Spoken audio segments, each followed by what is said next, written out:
Hey guys, we're going to do an oil change today on the 25 4Runner. This is the hybrid. First, I'll tell you what my experience was in the first. We got about 8,500 miles on this, so awkward oil change, period. But I'll tell you in a minute why. But I haven't had any major issues with this at all. Um, so we had this for I don't know how many months now, probably like 6 months or so, something like that. But no major things. Sometimes the sensor in the back seat will go off even when someone's not sitting there, but I haven't had that happen lately. Other things, backwards squealing. I think that's a lot of people are experiencing that more in the summer. And I think Toyota has came out with a TSP for that, which I'll list in this video. So when you're backing up, it'll make a loud squeak noise. Hasn't happened in the winter, so I think it's more when there's more moisture. So there is a TSP for that, which I think add some shims or something. You'll have to look that up, and but they'll only do it if they obviously detect it in your vehicle. If it's not there at the time, they probably will not switch it out. Other than that, no major issues. I've been off-roading several times with this. No major issues with this yet. So I'm going to show you how to do the oil change. But first, I will let you know that you will have to take off the skid plate, which I do have another video you can check out if you want to take it off. I do have the TRD aluminum skid plate now, so, but I think I show you how to take off the plastic one as well that comes stock on these. All right, so with the oil change, obviously you'll need oil, filters, drain pan, and the filler tube. You can get all of these at Walmart. I got the oil specifically at Walmart. I'm going with the Pennzoil Ultra Platinum 0W20. I went with this as it was said that it would work a little better in terms of wear and protection versus like Mobile One. So I'll give this a try to see how it goes. If you absolutely do not have 0W20, Toyota manual does say you can use 5W20, but obviously try to use 0W20. It is better to use this in like the cold, the winter, fall, whatever. I'm not sure what other people are saying about 5W30 in the summer, as it will protect the engine a bit more than a 0W20, but I think 0W20 is better for cold starts at least. So once the summer hits, I'll maybe do some research on that and see if 5W30 is the better route to go. So I did get those at Walmart, like I mentioned. 4Runner takes 5.9 quarts, and I just got these because the individual bottles are a lot more cost. They're a lot more expensive than the big bottles, so I ended up getting two. So you already get 5 quarts out of one, and then obviously just take one out the other, and then save the rest for another time.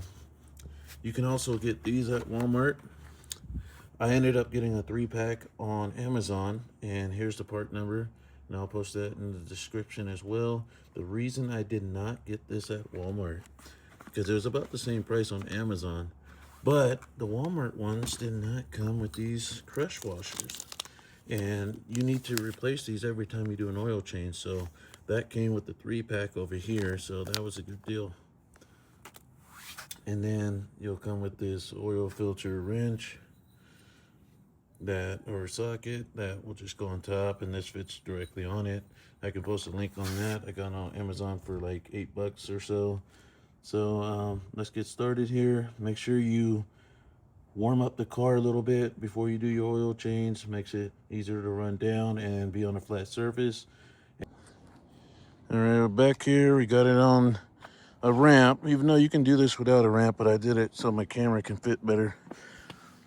But I got chop blocks behind the wheels, e-brake on, safety stuff.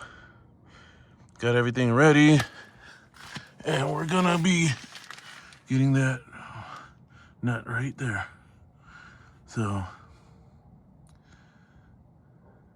I'm gonna hopefully not make a big mess. All right, hopefully we don't make a mess here.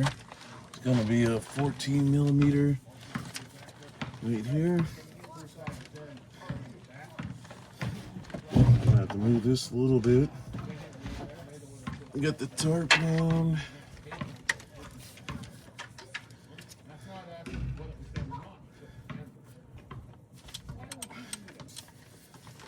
Kind of crack it open a little bit. Let's see if we can get this. Let me see if I can just hold this up a little bit. No, this might. I want to keep pressure on it.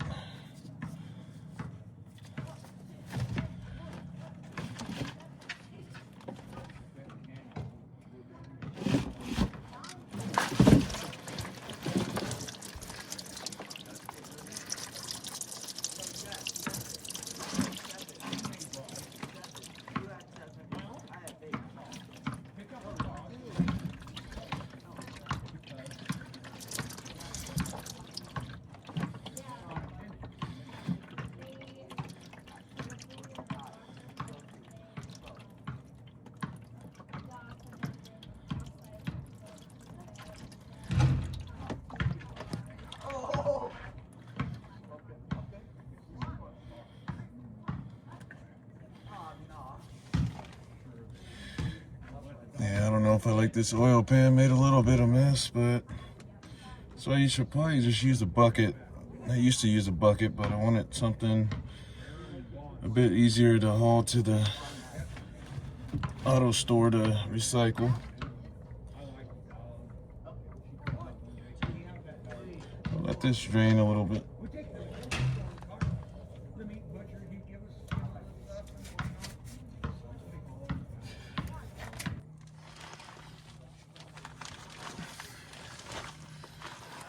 Alright, when you have the nut, the crush washer is going to be kind of hard to get off. I took just some pliers, kind of bent it and pulled it off. Then I got the new one, which just slides right on. Probably gets stuck because it's a crush washer. Let's wipe this off.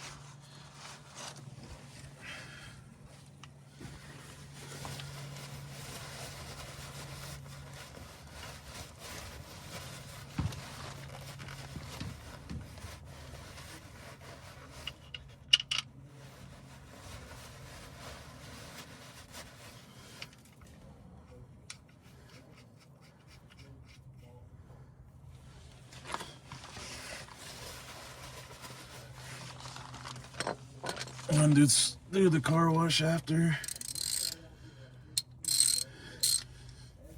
If you're gonna do oil change, just use a bucket. First time using one of these things and it splashed kind of all over the place, so I'll have to grab some kitty litter. I'm not sure what the torque spec on this is, but I'm just gonna hand tighten it. Nice snug. Then next we gotta get the oil filter. Alright, I got a wrench for this, but it looks like should be able to just. Where's that bucket at? I'm gonna use a bucket for this part. Make it less messy. See if I can actually twist it.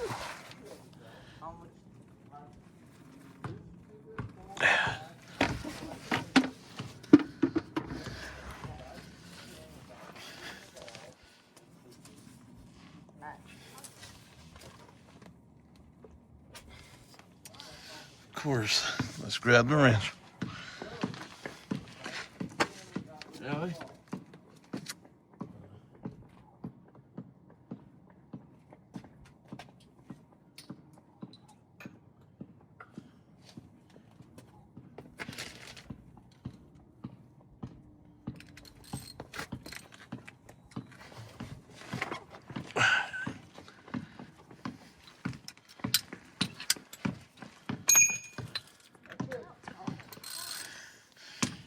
I don't have to move no fan.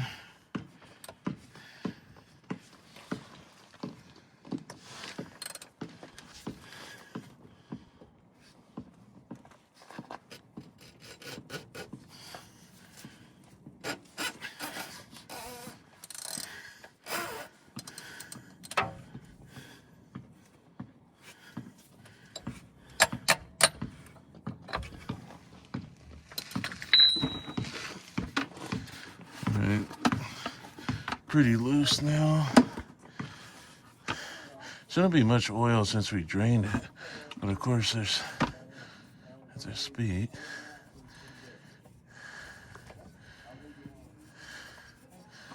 Not bad.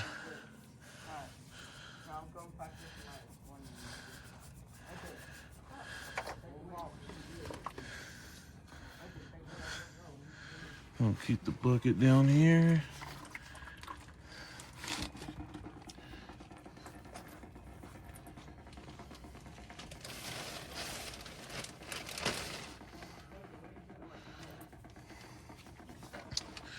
Also, what we're gonna do is we'll grab the new filter and then we'll put some oil around the seal. So for the oil filter, we're gonna just put some oil around the seal here before. I know you're probably gonna get on me from using existing oil, but I'm just gonna put it around the seal. That's enough.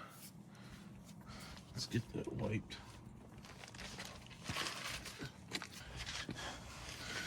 Let's clean this off first.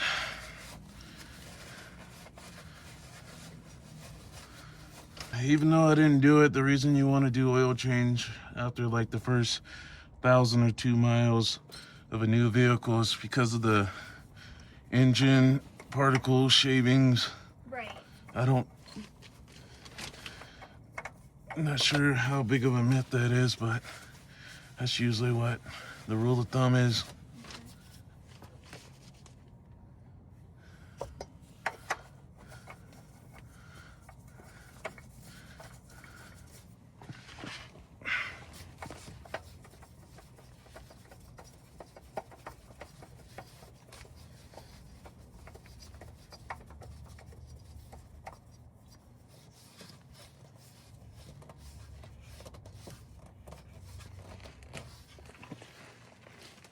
So I got some dripping before I got on it.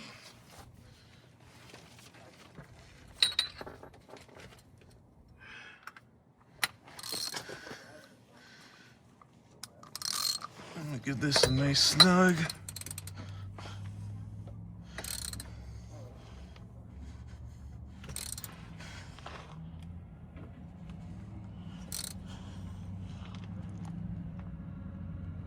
I think that's good.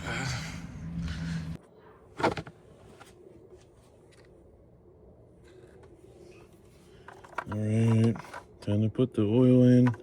Again, 5.9 quarts. Might hand me that oil.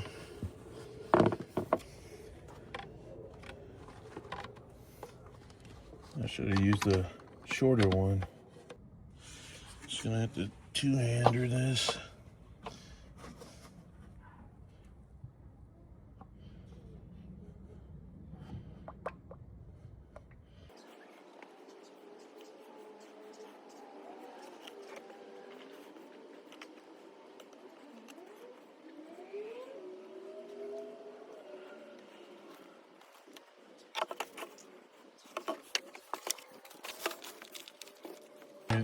I get that extra quart, and I have to guesstimate. Well, not guesstimate, but keep looking at this. Go down to 4 quarts.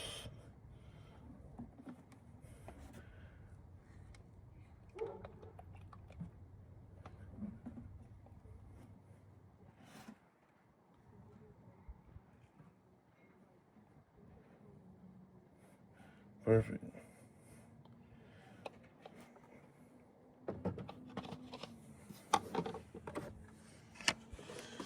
Then we'll just double check with the dipstick, obviously. All right, we're all done. Make sure you check the bottom in case you didn't tighten it all the way. See any oil leaks. And check the level. So there's 2 dots that represent low and high.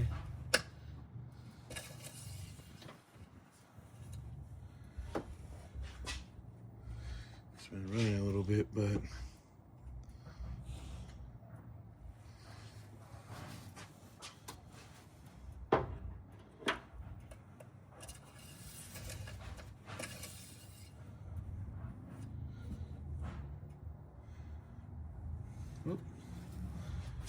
drip on here.